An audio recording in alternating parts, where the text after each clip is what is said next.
So maybe they don't have the extra income to invest yet. They're just trying to work on the first part. So was that transition for you difficult to really take a look at your spending and decide how much you were going to shift towards being able to do this? I will say there's two paths to reaching financial independence. One is you cut. You cut your expenses down as low as you can. And then the second is you earn more. And some people do both. They cut their expenses and they figure out ways to earn more.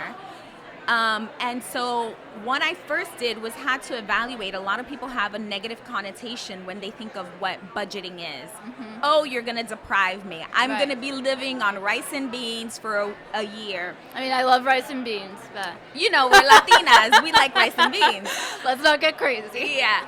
No, but there's people who, you need to be able to cut comfortably, right? And whatever is going to make sure that you reach your goal. And I think starting with the goal is the most important.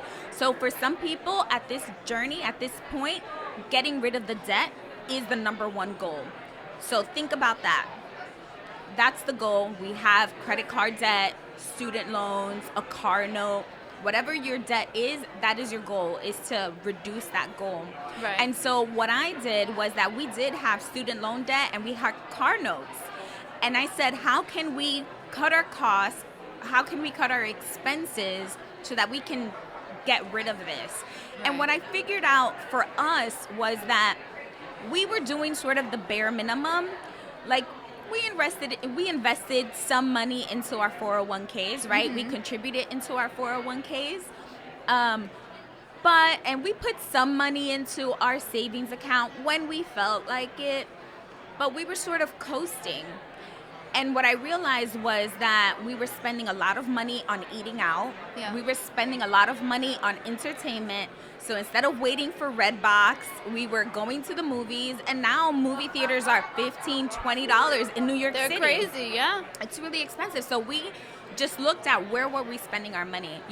I mentioned that budgeting has this negative connotation. So use whatever word is going to make sure that you stay on track. If you want to say, I've heard it called a prosperity plan. Love it. Which is so much better, right? Because Right. like you said, you think of a budget, you think of what am I cutting, how am I being deprived, but when you start to reframe your thinking to this budget or this prosperity plan is really allowing me to increase my wealth. So I'm not looking at these people thinking, they're millionaires. I'm trading, I'm cutting, going out to the movies to be able to increase my wealth and live the life that I want and spend it with the people that are important to me. Yeah, I mean, I think it's figuring out what is going to be a priority for you. Right. If it's super important for you to, for example, to have good coffee in the morning, is there a way for you to compromise? Do you have to go to this coffee shop every morning to get it? Or can you figure out a way to make the ideal cup of coffee for you? Mm-hmm. And I think, some people will criticize focusing so much on the little things, but I think if you focus on the little things, it will start changing your mindset. I think it's important to track the little things. I do think it's a trade-off, right? So maybe I really like my coffee from that coffee shop, so I'm going to keep going to the coffee shop, but maybe I don't need the latest iPhone, or I don't need to go shopping every month because I already have enough clothes in my closet. So I stick to the coffee because that's what I want, but I cut something else. And I think, to your point, getting an understanding of how much money you're spending on each of those different categories is important, because then it allows you to prioritize. Which is how you get that extra money to be able to invest like you are now. Right, like no. we both are. Yeah, that's exactly right. I think it's one of those things where, the biggest costs in our lives tend to be transportation, our housing costs, sometimes even medical care, but it's also food. So we have food, transportation, and housing costs.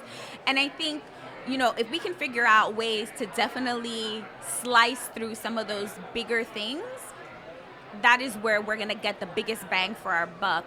And I mentioned the small things because I feel like sometimes you're in a lease, for example, and it's a little bit harder to cut your housing costs right away.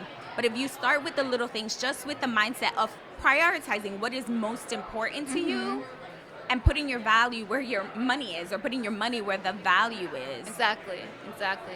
I think something else you said that I think about often is, the importance of paying down your debt first and maybe focusing on those little expenses. But something I like to think about is sort of the butterfly effect of that. So for me, it was, there was at one point that I wasn't making a lot of money, and half my paycheck was going towards my student debt because I wanted to tackle it. And it wasn't until 2 years after, developing that discipline of once you're able to pay down that debt, you realize it's not impossible. And then what can you do when you're trying to make your money work for you, right? So once you have that part down, I think it gets much easier to just take the same amount you were putting towards your debt or your car note or whatever and throw it in a Roth IRA or put it in an index fund. And like having that discipline, just transferring it, I think it's really important for how you think about money. Right. No, that's exactly right. I think